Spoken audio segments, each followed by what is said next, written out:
Hello student. आज हम लोग क्लास 10th का फर्स्ट चैप्टर का first topic the French revolution and the idea of nation start करेंगे। तो स्टार्ट करते हैं। The first clear expression of nationalism come with the French revolution in 1789। Nationalism का जो सबसे पहली बार वो आइडिया है वो फ्रेंच रिवॉल्यूशन के साथ 1789 में आया। France, as you would remember, was a full-fledged territorial state in 1789 under the absolute monarchy. 1789 से पहले फ्रांस में पूरी तरह से मोनार्की रूल चलती थी।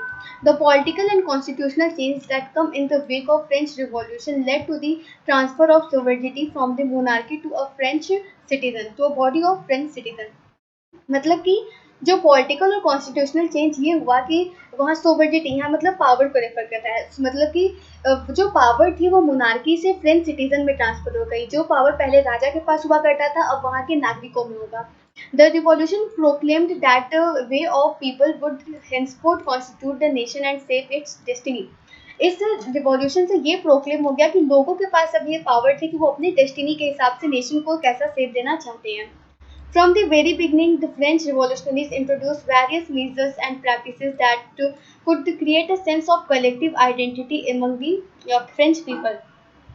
स्टार्टिंग में फ्रेंच रिवॉल्यूशनरीज ने बहुत सारे प्रैक्टिसेस किए जिससे कि लोगों में कलेक्टिव आइडेंटिटी रहे, ताकि लोगों में ब्रदरहुड भाईचारे की भावना रहे फ्रेंच पीपल में।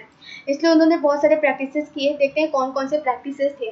द आइडिया ऑफ लॉ पैट्री द फादरलैंड एंड ले सिटी ऑन the citizen emphasized the notion of united community enjoying equal rights under the constitution. मतलब कि द फादर से हम लोग भारत को माता मानते हैं, उसी तरह उन्होंने फ्रांस को पिता माना। और ले सिटीजन मतलब 10 सिटीजन, उन्होंने उनका था कि सभी के पास कॉन्स्टिट्यूशन के अंडर में इक्वल राइट है। सभी को पूरे सभी के पास जो राइट है वो इक्वल है, कोई भेदभाव नहीं है। इसलिए हम सभी को यूनाइटेड कम्युनिटी एक साथ रहना चाहिए मिलजुल कर। A new French flag the tricolour was chosen to replace the former royal standard. उसके बाद एक नया French flag with the tricolour उसको लाया गया, ताकि जो रॉयल स्टैंडर्ड को रिप्लेस कर रही थी, क्योंकि पहले राजा हुआ करते थे तो सबके पास अब सबका अपना फ्लैग था। तो उसी फ्लैग को रिप्लेस करके पूरे नेशन के लिए, पूरे फ्रांस के लिए सिर्फ एक फ्लैग लाया गया था। ठीक है, अब देखते हैं next. The East State General was elected by the body of active citizens and renamed the National Assembly. उसके बाद ईस्ट स्टेट जनरल इलेक्ट किया, एक्टिव सिटीजन ने ईस्ट स्टेट जनरल को इलेक्ट किया था और जिसको बाद में नेशनल असेंबली नाम कर दिया गया। एक्टिव सिटीजन थोड़ा हम लोग रिकॉल कर लेते हैं। 9th में हमने पढ़ा था कि एक्टिव और पैसिव सिटीजन थे। पैसिव सिटीजन के पास वोटिंग राइट नहीं था, एक्टिव सिटीजन के पास था। और एक्टिव सिटीजन में वो लोग आते थे, वो मेन आते थे जिनकी एज 25 ईयर से ज़्यादा हो और जो लोग लेबर के 3 दिन के वेजेस, उनके 3 दिन के कमाई की इक्वल टैक्स देते हो। और जो विमेन थी वो पैसिव सिटीजन में आती थी। ठीक है, and renamed the national new hymns were composed, oaths taken, martyrs commemorated, all in the name of the nation. मतलब फिर नए नए हाइम सॉन्ग कंपोज हुए, नेशनल सॉन्ग अपना होता है। ओथ्स मतलब शपथ ली गई, ये सब एक नेशन के नाम पर होता है। A centralized administrative system was put in the place and it formulated uniform law for all citizens within its territory. मतलब कि सब एक एडमिनिस्ट्रेटिव सिस्टम बनाया गया, एक टेरिटरी के लिए एक एडमिनिस्ट्रेटिव सिस्टम बनाया गया जिसके अंडर में सबके पास यूनिफॉर्म लॉ होगा, क्योंकि इसके पहले फर्स्ट सेकेंड ई स्टेट जो होते थे उनको टैक्स नहीं पे करना होता था बाई बर्थ, उनको छूट था। और जो थर्ड स्टेट थे सिर्फ वो टैक्स पे करते थे। तो अब यूनिफॉर्म लॉ बनाया गया था। ठीक है, internal custom duties and dues were abolished. उसके बाद मतलब इंटरनल कस्टम ड्यूटीज मतलब एक प्लेस से दूसरे प्लेस जाने के लिए जो टैक्सेस लगते थे उसको एबॉलिश कर दिया गया, खत्म कर दिया गया। And a uniform system of weight and measure was adopted. उसके बाद वेट और मेजरमेंट करने के लिए भी यूनिफॉर्म सिस्टम अडॉप्ट किया गया। Regional dialects were discouraged and the French as it was spoken written in Paris become the common language of the nation. जैसे क्षेत्रीय भाषा बहुत ज़्यादा था, तो जो भी रीजनल लैंग्वेज थे उसको थोड़ा कम किया गया। और जो फ्रेंच है, क्योंकि फ्रांस का कैपिटल पेरिस है तो वो इसको ज़्यादा पढ़ा और लिखा और बोला जाता था पेरिस में फ्रेंच लैंग्वेज। तो फ्रेंच को जो है वो पूरे नेशन के लिए, पूरे राष्ट्र के लिए कॉमन लैंग्वेज कर दिया गया। ठीक है, the revolutionaries further declare that it was the mission and the destiny of the French nation to liberate the people of Europe from deposition, in other words to help people and other people of Europe to become the nation.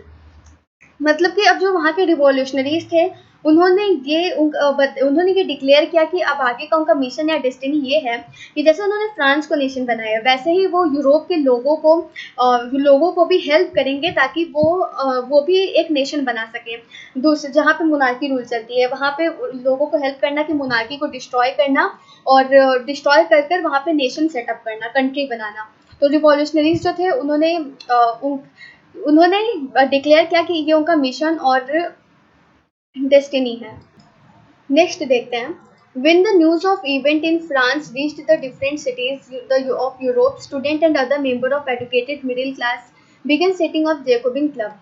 मतलब कि जब ये जो French revolution ये जो इस event का जो न्यूज़ है जब ये यूरोप के दूसरे शहरों तक पहुंचा तो वहाँ के जो स्टूडेंट थे और जो मिडिल क्लास से बिलोंग करने वाले जो शिक्षित लोग थे उन्होंने भी जैकोबिन क्लब बनाना शुरू कर दिया। Their activities and campaign prepared the way for the French armies to move into Holland, Belgium, Switzerland and much of the Italy 1790s। और जो इससे उनकी जो एक्टिविटी और कैंपेन के चलते जो फ्रेंच आर्मीज थी वो हॉलैंड, बेल्जियम, स्विट्जरलैंड और इटली के भी बहुत पार्ट तक 1970s तक पहुंची। With the outbreak of the revolutionaries was the French armies began the idea of nationalism abroad। और इसी के साथ जो फ्रेंच आर्मीज थी उन्होंने नेशनलिज्म के जो आइडिया है उसको और बढ़ाया, मतलब नेशनलिज्म के आइडिया को बहुत ज़्यादा लोगों को बताया। अब नेक्स्ट देखते हैं, within the wide swath of territory that come under his control, Napoleon has set about introducing many of his reforms that he had already introduced in France। मतलब कि नेपोलियन जिस कंट्री में भी मतलब जिस भी स्टेट में एरिया में उसका कंट्रोल होता था वो वहाँ पर भी वही रूल इंट्रोड्यूस करता था जो रूल वो फ्रांस में इंट्रोड्यूस कर चुका था। वो रूल अभी हम देखेंगे कौन से हैं। Through a return of monarchy Napoleon had no doubt destroy democracy in France.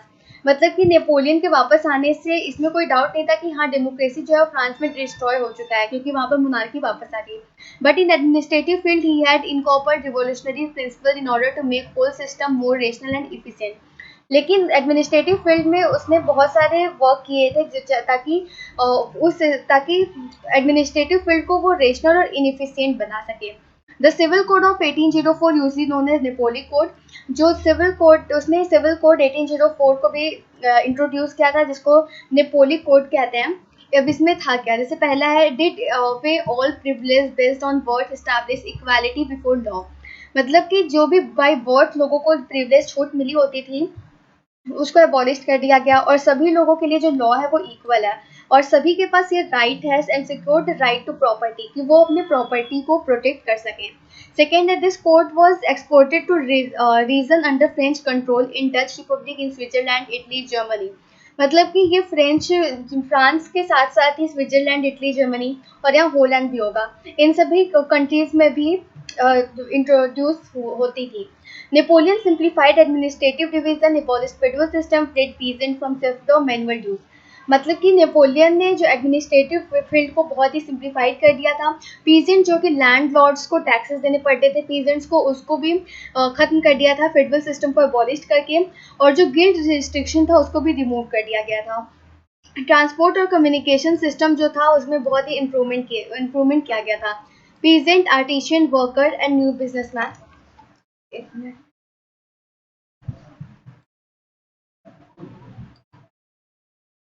Next है enjoyed a new found of freedom।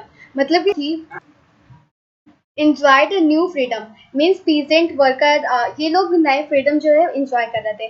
Businessman and small scale producer in particular began to realize that the law, standardized weight and measurement, common national currency would facilitate the movement of exchange of good and capital from one region to another। It means कि जो भी businessman और small scale पे goods produce करते थे उनको तो सबसे पहले जो यूनिफॉर्म वेट और मेजरमेंट का जो सिस्टम था उसने बहुत हेल्प किया। और नेक्स्ट जो करेंसी पहले कॉमन कर दी गई थी, जैसे पूरे फ्रांस के लिए ये करेंसी है, तो करेंसी जब कॉमन हो गई थी तो इससे लोगों को अपने गुड्स को एक्सचेंज करने में और एक रीजन से दूसरे रीजन में ले जाने में गुड्स को सामान को बहुत ही आसानी होती थी। नेक्स्ट है however in the area conquered the reaction of local population to French rule was mixed। Means जो भी एरिया जीतने के बाद नेपोलियन ऑक्यूपाई करता था वहाँ की लोकल पॉपुलेशन का जो रिएक्शन था वो फ्रेंच रूल के के लिए मिक्स्ड था. Initially, in many places such as Holland, Switzerland, as well as in cities like Brussels, Manch, Milan, Warsaw, the French armies were welcomed as harbingers of liberty. It means कि starting में, मतलब कि starting में कुछ ऐसे place थे, Holland, Switzerland, और कुछ सिटीज़ के नाम भी दिए हैं, मेंच, मिलियन, वर्सो. यहाँ पर स्टार्टिंग में जो फ्रेंच आर्मीज है इनका वेलकम किया गया. But in the initial enthusiasm shown turned to hostility as it became clear the new administrative arrangement did not go in the hand with the political freedom. लेकिन उसके कुछ ही दिन बाद ये जो है वो लोग नेपोलियन के अपोजिट हो गए, उसके अगेंस्ट हो गए, क्योंकि उनको लगता था कि ये जो नया एडमिनिस्ट्रेटिव अरेंजमेंट है इससे उनको पॉलिटिकल फ्रीडम नहीं मिली है. अच्छा, ऐसे वो लोग नेपोलियन के अगेंस्ट क्यों गए थे? उसका रीजन ये था कि increase taxation, censorship, forced conscription to the French armies, required conquer to the rest of Europe, all it seemed the outfit of advantage and administrative changes. It means कि क्योंकि वहाँ पे जैसे वॉर हुए थे तो बहुत ज़्यादा खर्च होता था, तो उसके लिए जो जीता हुआ एरिया था वहाँ पे टैक्स बढ़ा दिया गया, सेंसरशिप अबॉलिश कर दी गई, और लोगों को फोर्स किए जाने लगा कि वो आर्मी में भर्ती हो, क्योंकि मतलब कि उन लोगों को जो अभी यूरोप का जो पार्ट बचा है वहाँ पे भी ऑक्यूपाई करना था, वो एरिया भी ऑक्यूपाई करना था, इसके लिए आर्मी की ज़रूरत पड़ेगी, तो इसलिए उन लोगों को फोर्स किया जाता था. इन्हीं सभी की वजह से लोग जो थे वो नेपोलियन के अगेंस्ट हो गए थे. Thank you. अब हम लोग नेक्स्ट वीडियो में मिलते हैं नेक्स्ट टॉपिक के साथ.